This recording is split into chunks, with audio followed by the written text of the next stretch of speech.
Deserción, olvido, espacios urbanos y migración son algunos de los temas que analiza el doctor Juan Antonio del Monte, investigador del COLEP, que me parece son un excelente preámbulo para darnos una idea sobre lo que trataremos en este programa de Diálogos desde la Frontera a Distancia. Hoy nos acompaña Juan Antonio, doctor investigador del Departamento de Estudios Culturales de COLEP, y Jimena Jasso, coordinadora de Arte y Cultura de la Universidad Iberoamericana de Tijuana. Están aquí para hablarnos sobre un proyecto innovador, un proyecto de investigación, de intervención y de incidencia social que se titula Asistencia Alimentaria para los Grandes Olvidados de la Pandemia en Tijuana, Deportados Express y Personas en Situación de Calle en Tijuana. Muchas gracias a ambos por acompañarnos el día de hoy. Gracias a ti, Adriana, por la invitación. Bueno, para iniciar nos gustaría si nos pudieran platicar un poco sobre el contexto actual de Tijuana para los migrantes y particularmente esta población en situación de calle. Sí, bueno, como bien lo dijiste en la introducción de este programa, efectivamente las personas migrantes en Tijuana tienen un montón de años, muchísimos años, siendo vulnerables a una serie de riesgos y peligros que los colocan en un proceso de incertidumbre vital amplio, ¿no? Y este proceso de incertidumbre no tiene otra palabra mejor para describirse que precarización, ¿no? Entonces, muchos académicos que nos hemos dedicado al análisis de procesos migratorios hemos dado cuenta de cómo la precarización de las vidas de las personas migrantes se ha agravado cada vez más con los últimos años, sobre todo a partir de un cruce de factores como el hecho del endurecimiento de la frontera, del dispositivo fronterizo, o las cada vez más duras e impenetrables políticas migratorias que desde la era Bush, Obama y ahora no se diga en la era de Donald Trump, pues cada vez se han hecho más complicadas, más difíciles para acceder de una manera documentada a Estados Unidos, ¿no? Entonces los procesos de cruce de personas indocumentadas cada vez se han ampliado y no se diga más los procesos de deportación, ¿no? Que tenemos pues como 15 años documentando que por miles y cientos de miles se cuentan las personas deportadas que están siendo expulsadas y removidas de Estados Unidos hacia México. Y particularmente esta es una población que ha encontrado, digamos, procesos de inserción en la vida callejera, ¿no? Las personas deportadas a lo largo, digamos, de los años. Hemos documentado que personas habitantes de calle en la ciudad de Tijuana, específicamente, por ejemplo, El Bordo ha sido probablemente el ejemplo más claro de estos procesos de inserción en la vida callejera por parte de personas deportadas.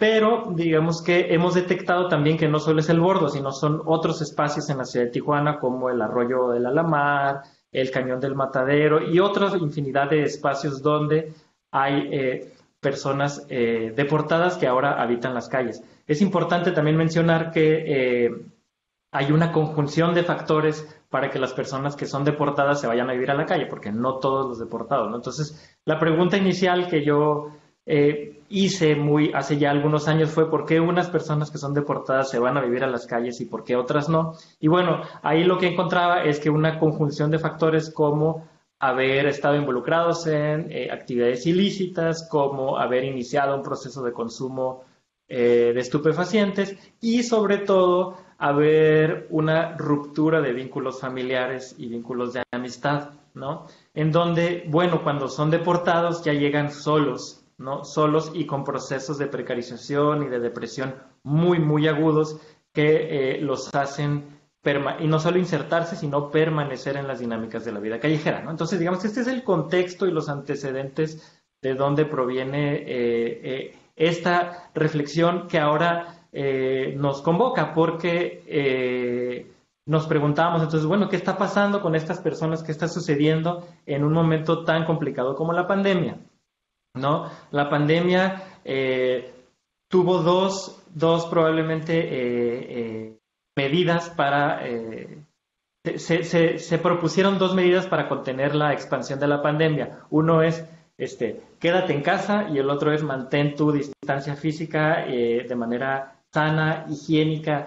Y bueno, estas dos propuestas son unas propuestas que claramente no pueden llevarse a cabo por personas que habitan las calles, porque no tienen dónde quedarse en casa y muchos de ellos viven aglomerados en espacios como el Bordo o como el Cañón del Matadero, ¿no? Entonces se vuelve súper complicado, además en un momento en donde los espacios de atención para estas personas, los espacios de asistencia como son albergues y desayunadores, pues han tenido que cerrar sus puertas en el momento más fuerte de la emergencia, y entonces estas personas se han quedado sin asistencia, ¿no? Sin posibilidades de espacio. Además, pues todo el problema económico que acarrea el gran confinamiento, como le llama el Fondo Monetario Internacional, ¿no? Que acarrea la pandemia, pues ha hecho que se vuelva súper complicado que estos espacios de atención sean abastecidos con alimentos para esta asistencia, ¿no? Entonces, un poco conversando con personas coordinadoras de albergues y organizaciones de la sociedad civil, comentábamos que si hay unas personas olvidadas en esta pandemia, son las personas que habitan la calle, ¿no? Porque personas que ya están en proceso de asilo, refugiadas, albergadas, bueno, por lo menos tienen posibilidad de mantenerse en su hogar, ¿no? Pero las personas que habitan en las calles, pues se vuelven sumamente vulnerables, ¿no? Y bueno, más o menos este es el contexto en el que surge la idea de este proyecto, ¿no? Pues muchas gracias por esta introducción, y si les parece vamos a un corte y regresamos con la parte esta precisamente del proyecto, ¿no? Y qué es lo que lo caracteriza y cómo inició el proyecto. Vamos a corte, gracias. Pues estamos de regreso en Diálogos de la Frontera a Distancia con el doctor Juan Antonio del Monte y Jimena Jasso de la Ibero. Nos estaban comentando sobre un proyecto innovador de asistencia alimentaria. Jimena, no sé si nos pudieras introducir un poco sobre cómo nace este proyecto. Claro que sí, Adriana. Pues primero que nada, gracias por la invitación. Te platico, este proyecto nace de una convocatoria que lanzó la Ibero Ciudad de México para todas las universidades jesuitas del sistema, y pues nosotros pensamos en crear esta alianza, ¿no? El proyecto es investigación e incidencia social. Incidencia porque la Universidad Ibero tiene muy clara en su misión que los alumnos deben de incidir, colaborar en el contexto en el que viven, y es por eso que nace este proyecto. Como lo mencionó Juan Antonio en el segmento pasado, pues la instrucción mayor que hemos escuchado en este tiempo es quédate en casa.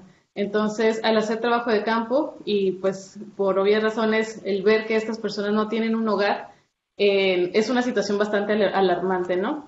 Creemos que los alimentos y toda la situación de salud debe de ser un derecho al que deben de tener acceso todos. Entonces es por eso que nosotros en el trabajo de campo que hemos estado realizando detectamos algunas zonas en donde se están ubicando estas personas. Entonces este proyecto nace de esa convocatoria. Tuvimos esta alianza con el COLEF, el programa de asuntos migratorios de Ibero Ciudad de México, y yo soy la responsable técnica del proyecto. Y ya han tenido algunas primeras experiencias de intervención. ¿Cómo les ha ido? Muy bien, estamos muy contentos. El martes pasado llevamos a cabo la segunda entrega. Se están haciendo las entregas los días martes entre 2 y 4 de la tarde. Lo hemos hecho en la zona norte.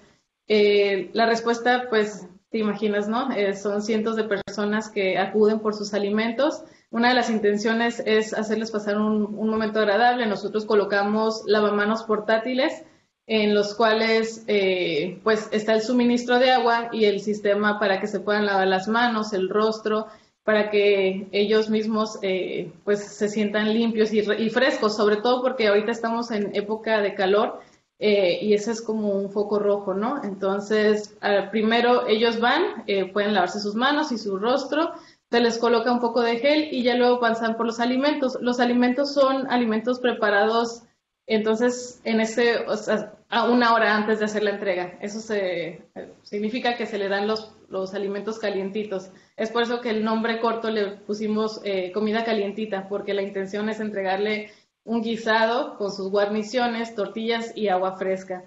En esta segunda ocasión tuvimos una donación de 120 lunch que traía una bolsita con su plátano, sándwich y agua. Esto para cubrir a lo mejor una segunda comida de ellos. Pero la respuesta... Y la gestión menstrual. Y gestión menstrual digna de México nos apoyó también con una donación de toallas sanitarias y también pues se les estuvieron entregando a las mujeres que participaron en esta entrega de alimentos. Y a la par participan alumnos y colaboradores de la Ibero Tijuana y además se está abriendo la convocatoria para cualquier persona que se quiera integrar y sumar a este voluntariado. Es decir, ¿son entregas tanto de alimentos como de algunos otros productos o cuáles son específicamente los productos que están entregando? Ahorita tuvimos esta entrega de toallas sanitarias que fue una donación y ya nos contactaron para realizar una donación de cepillos y pasta dental.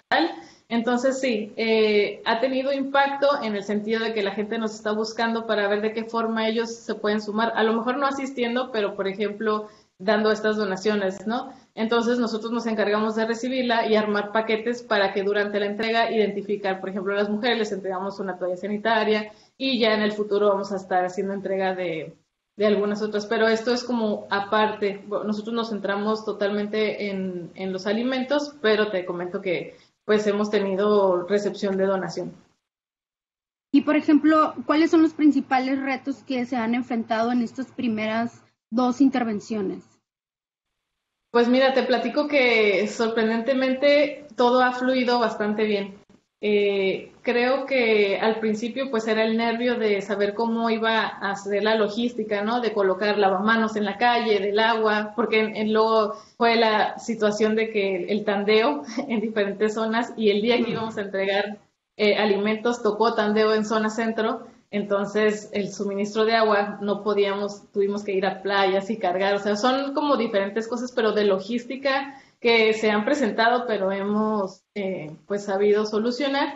Y en cuanto a las personas, pues este martes las personas ya estaban esperándonos, porque nosotros les comentamos que íbamos a regresar en 15 días, entonces ellos ya nos estaban esperando, nos ayudaron a acomodar las cosas, entonces pues los alumnos estaban también sorprendidos de que estas personas pues en realidad quieren ayudar, ¿no? Porque saben que uno va a pasar un ratito con ellos y quieren platicar y nos cuentan sus historias. Entonces ha sido como algo muy bonito para los alumnos, para los voluntarios, hasta pues para todos, porque hemos podido convivir con las personas de este trato humano, ¿no? O sea, no nada más como la asistencia, sino un trato humano de pasar un rato agradable entre todos.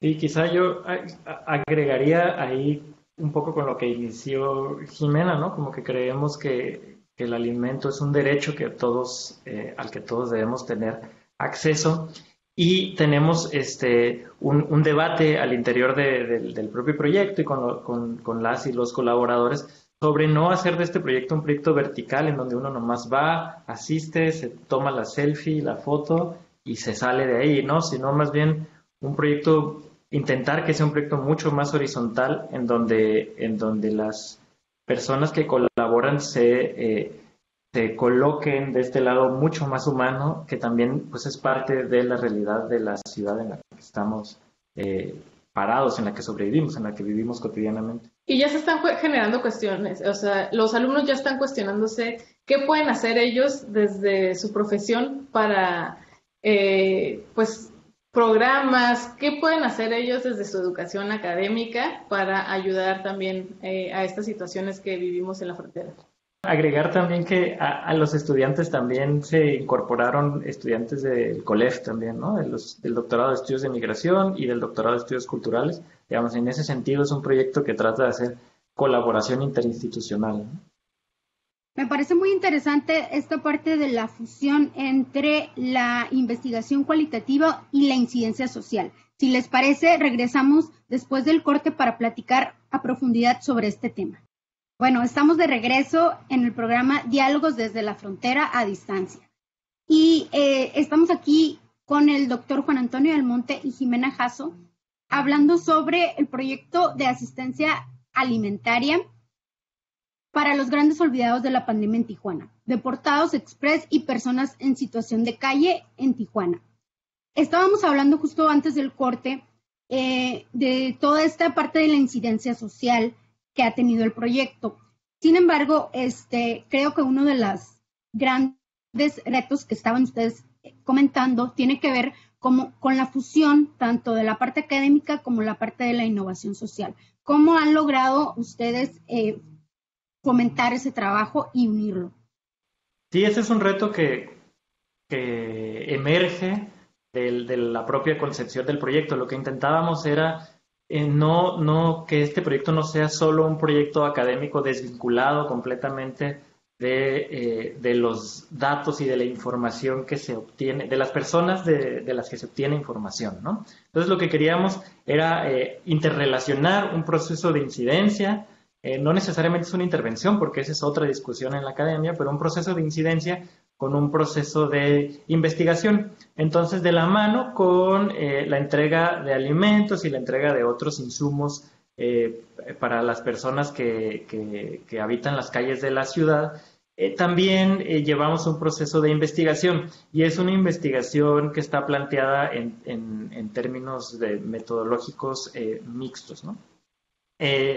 Yo encabezo la investigación, pero por supuesto que he logrado contar a un equipo de colaboradores muy interesante, ¿no? Entre ellos demógrafos, antropólogos, sociólogos y estudiantes, ¿no? Como te comentaba, el doctorado de Migración y de Estudios Culturales. Entonces, básicamente, mientras entregamos los alimentos, estamos haciendo dos procesos metodológicos a la par. Uno que estamos llevando a cabo es una encuesta.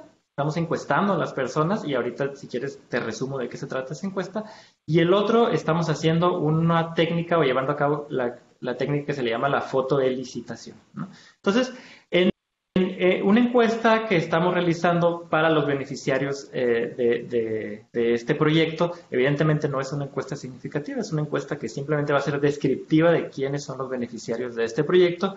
Y en la encuesta buscamos... el objetivo final de ambos procesos de investigación es analizar las condiciones alimentarias de las personas que habitan en la calle, ¿no? Conocer cuáles son esas prácticas de alimentación y cuáles son los significados atribuidos alrededor de los alimentos, ¿no? Esto con la idea, como te comentaba en el primer segmento, de entender qué están haciendo estas personas para alimentarse durante un contexto de pandemia, ¿no? En un momento en el que se están viendo mermadas las posibilidades tradicionales de alimentación, ¿no? Entonces la encuesta está dividida en 4 partes. Una en la que preguntamos datos sociodemográficos, pero en una forma sencilla es quiénes son estas personas. En una segunda parte preguntamos su historia migratoria, es decir, de dónde vienen. En una tercera parte preguntamos por condiciones de vida en la calle, es decir, cómo viven. Y en una cuarta parte preguntamos por prácticas alimentarias, ¿no? Es decir, qué comen, cómo comen, dónde comen. Por otro lado, digamos, esta es una encuesta que estamos realizando, estamos levantando los datos allí. Y por otro lado, estamos también entregando cámaras desechables a ciertas personas que ubicamos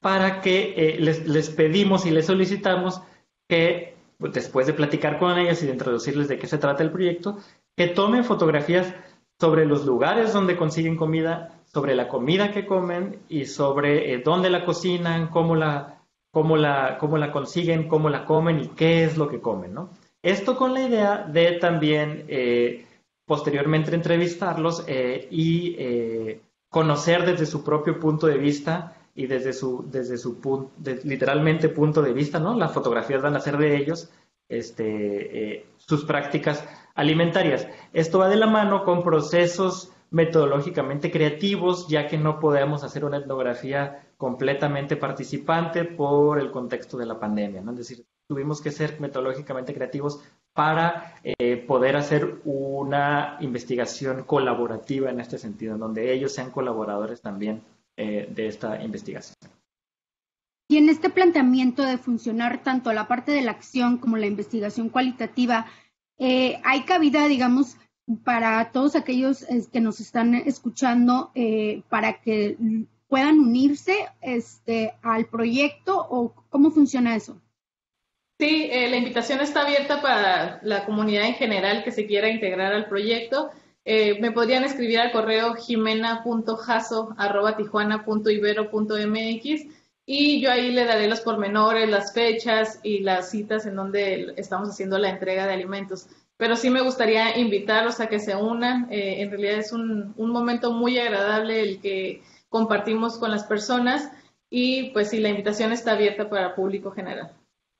Muchas gracias a los dos por comentarnos lo que llevan del proyecto de investigación, tanto de COLEF como de la Ibero, y un poco sobre la necesidad de ser creativos en los procesos de indagación, de investigación, que ustedes lo están planteando en este proyecto. Entonces, en base a eso, iremos viendo cómo va evolucionando el proyecto y esperamos tenerlos de regreso para que nos cuenten ya cuáles fueron los alcances y el impacto que lograron tener con el proyecto. Muchas gracias a ambos por estar con nosotros. Gracias, Adriana. No, gracias a ti, Adriana. Esperamos vernos de nuevo. Pues muchas gracias a todos por acompañarnos. No olviden seguirnos por redes sociales que aparecen ahora en su pantalla. Yo soy Adriana García y muchas gracias de nuevo por sintonizarnos. Nos vemos en la próxima emisión. Hasta pronto.